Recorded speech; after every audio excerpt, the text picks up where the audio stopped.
जिस दोहरे हत्याकांड की तफ्तीश पुलिस कर रही थी, उस तफ्तीश के दूसरे आरोपी जाबिद को पुलिस ने आज गिरफ्तार किया है और गिरफ्तार करने के बाद उसे पूछताछ की गई है। पूछताछ में जो कुछ भी उसने बताया है, जो सीक्वेंस ऑफ इवेंट्स बताया है, उसके बारे में मैं आप लोगों को संक्षेप में अवगत कराना चाहता हूं। तो उसका ये कहना है कि दोनों भाई एक बार्बर शॉप पे वहीं काम करते थे जो पीड़ित परिवार के घर के बिल्कुल सामने है। वहां करीब 4-5 सालों से काम करते थे और जो भाई था उसका साजिद, उसका पीड़ित परिवार से वाकिफियत भी थी, उसके यहाँ उनका आना जाना भी था। घटना के दिन की बात उसने बताई है कि वो लोग जैसे रूटीन में हर दिन वो 8 साढ़े 8 के आसपास अपने गांव से चल करके मोटरसाइकिल से आते थे। वो दोनों आए और उस दिन उनका भाई थोड़ा गुमसुम भी था। साजिद की बात कह रहा हूँ। जावेद ने अपना काम नॉर्मल तरीके से शुरू किया। उसने कई लोगों की शेविंग भी की, बाल भी काटे। 10 साढ़े 10 के आसपास जो साजिद था उसने कहा कि उसे कुछ दिक्कत आ रही है। वो किसी डॉक्टर के यहाँ जाने की बात करके गया और करीब 1-1:30 के आसपास वापस आया।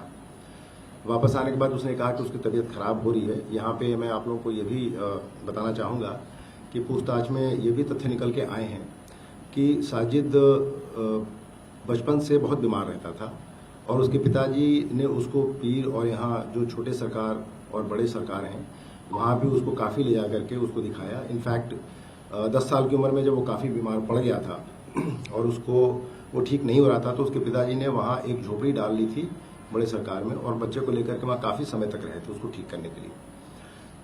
किस तरह की बीमारी थी इसके बारे में अभी हम लोग जांच पड़ताल कर रहे हैं, लेकिन ये अवश्य बताया गया है कि वो जब उसको इस तरह की दिक्कत आती थी तो काफ़ी अग्रेसिव हो जाता था और उस समय वो किसी के नियंत्रण में नहीं रहता था।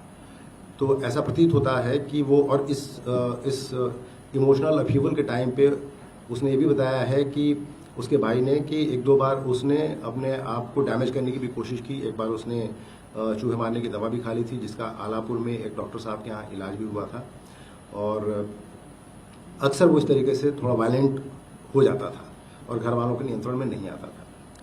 उस दिन जो घटनाक्रम था उसके हिसाब से 1:30 बजे के आसपास उसने कहा कि मेरी तबीयत खराब लग रही है और मेरा मन नहीं लग रहा है। तो फिर ये दोनों वापस सखानू चले गए और थोड़ी देर के बाद ही उसके भाई ने कहा कि भाई तुम्हारी तबीयत खराब नहीं लग रही तो आज हम लोग कुछ चिकन वगैरह बना के खाते हैं।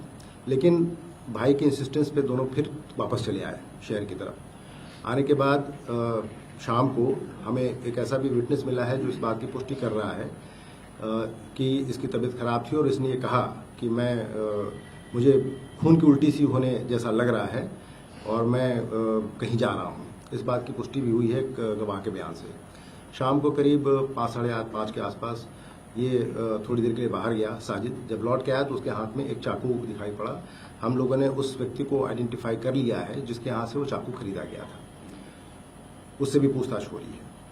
आने के बाद फिर घटना के समय दोनों इसने जब पूछा कि भाई तुमने ये चाकू क्यों खरीदा है तो इसने कहा कि मैं रमज़ान के समय गोश्त वगैरह काटने का काम करूँगा इसलिए चाकू मैं खरीद के लाया हूँ।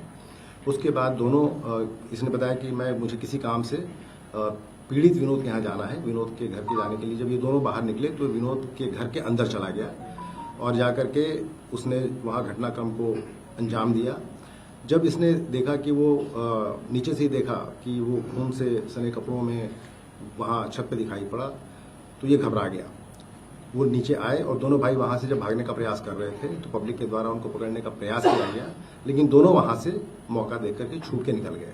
उसके आगे का घटनाक्रम मैं पहले भी आपको बता चुका हूँ। जावेद तो भाग ही गया था, साजिद भी भाग गया था। फिर थोड़ी देर के बाद पुलिस को जब सूचना मिली कि ब्लड स्टेन्ड कपड़ों में एक व्यक्ति शेखुपुर के जंगलों के आसपास दिखाई पड़ा है तो पुलिस ने वहाँ घेराबंदी की और घेराबंदी में जब वो अपराधी ने भागने का प्रयास किया, पुलिस पार्टी पे फायर किया जिसमें हमारे पुलिसकर्मी भी घायल हुए। तो जवाबी फायर में उसे गोली लगी जिसको अस्पताल ले जाके उसका इलाज कराने का प्रयास किया गया, लेकिन जब तक वो अस्पताल पहुंचा उसकी मृत्यु हो चुकी थी। ये सीक्वेंस ऑफ इवेंट है जिसके बारे में मैं आपको अवगत कराना चाहता हूं।